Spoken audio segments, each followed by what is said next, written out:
In-person sales is a way for photographers to guide and consult clients on the best images and products. Some call it personal sales. EnView's solution is flexible and puts you in control of your workflow, and as I'll show you in this video, use IPS in different situations. EnView has a unique cloud-based IPS tool that allows photographers to sell in person or remotely. EnView's IPS can be done with a single screen or dual view. This video will focus on dual view. Dual view includes a photographer screen and one or more client screens. The photographer screen controls the client screen. So now let's look at how to set up dual view. We're going to start with beginning our in-person sales session. Select the client that we're going to sell to. Now here's where we're going to select the display type, either a single screen or dual view. So dual view can be set up with one device driving both the photographer and the client screens. This method is used when the photographer is showing the client screen on a big screen, like in the studio, and driving the presentation from their laptop or desktop computer, also within the studio.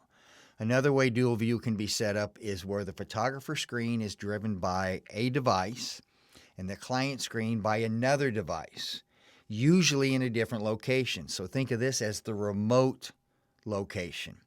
So let's look at how to set that up. So we'll go ahead and select dual view. Now we have some choices as far as setting up the photographer screen and the client screen. Let's start by setting up the photographer screen.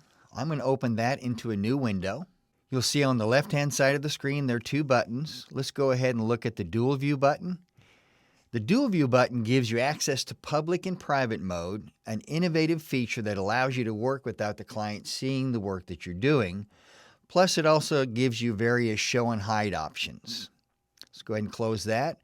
The hamburger menu itself gives you administrative control over the actual flow of the presentation.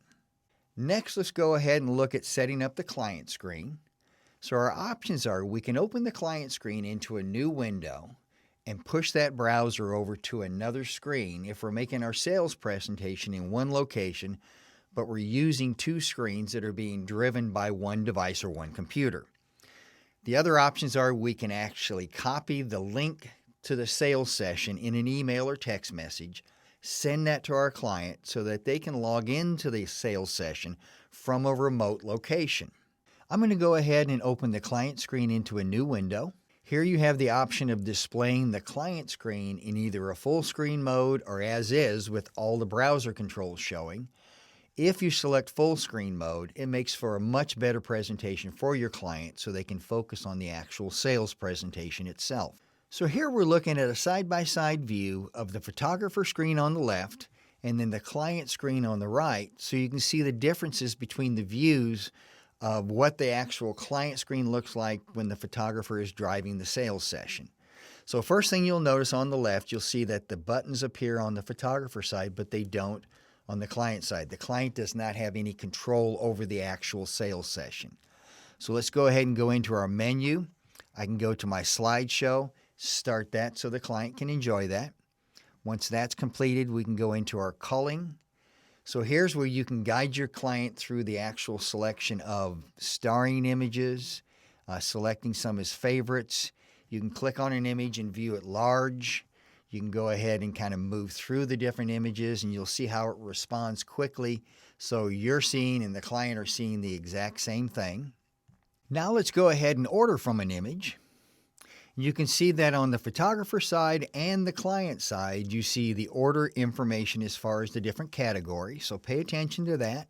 I'm going to go ahead and click on prints. And again, you see the different print sizes plus the print prices on both sides. If you want to clean that up and not display all that information on the client screen, we can go ahead and go into our dual view options. And I'm going to go ahead and turn off pricing. Now all you see is just the different print sizes, but if I want to clean that up totally and make that a much more pleasant looking type of an interface to sell through, I can go ahead and turn off the ordering controls, and now all we're seeing is just the image itself. Now that the ordering controls and pricing have been hidden from the client screen, they're only being displayed on the photographer screen, and the client screen has a much better presentation. So when I click on prints, only on the photographer side do we see the print sizes and prices. I can select a print size, and on the client side now the cropping dialog will show up. Only the photographer at this point has control over the actual crop itself. You can go ahead and add that to the cart. Continue shopping from that point. Let's go ahead and select another image to order from. Go back into prints, select a print size. This time I want to utilize room view. So I select room view. You can see the image is being displayed on the client side. I'm going to go ahead and move that image up, and maybe I want to change the size on that. It needs to be a little bit bigger. I can go ahead and add a frame to it and change the frame dimension a little bit there. And if I need to shift it around, you can, but it looks pretty good there in the center. And I can go ahead and save that, add it to the cart, and move on to my next product. Let's take a look at a really great feature called public and private mode. So I'm going to come up here to my dual view menu, and I'm going to go from public to private. So what that does is it keeps everything I do on my screen, the photographer screen, private from the client screen until I decide to push it to them. Because what I want to do is I want to build a wall collection for them quickly so I can show it to them after it's already been built. So I'll select an image. We're going to go to Order, Wall Collections, and this is a collection that I've already created, and we're going to add that to the 20 by 24. We're going to add a 16 by 20. Okay, one more 16 by 20. Looks good. Go ahead and slip into room view. Move the images up to where they look good over the couch. Once I'm happy with that, I can go ahead and push this to the client screen so they see it already built in the room the way it would be displayed after it was finished. It's a great presentation tool.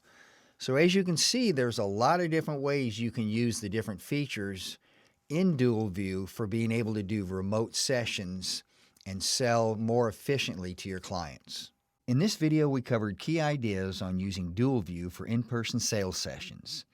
Give us a call if you have any more questions, and thanks again for watching.